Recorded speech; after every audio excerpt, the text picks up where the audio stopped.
The Pilgrims and the Puritans did not come to the New World looking for religious freedom.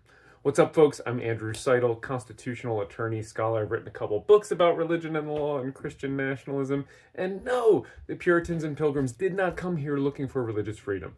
That is one of those myths that we love to tell ourselves about the founding of this country, but it ain't true. It's true that they were fleeing religious persecution. Yes, they were being persecuted by other Christians. This was Christian on Christian persecution, and so they fled. And they came here to the New World. Again, not a new world. There are already people here. There are already people living here. They did try to slaughter those people, in fact. And they established their own little theocracies.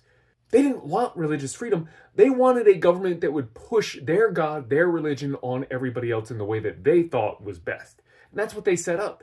So when it came time to found the United States and write a constitution and separate church and state, the framers of our constitution looked back at that and they were like, whoa, that's not what we want.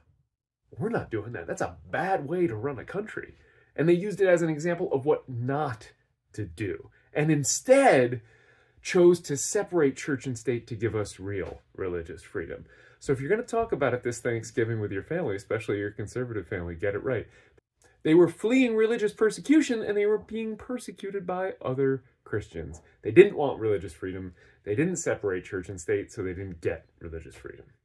And folks who read The Founding Myth or subscribe to my podcast, One Nation Indivisible, already heard this story.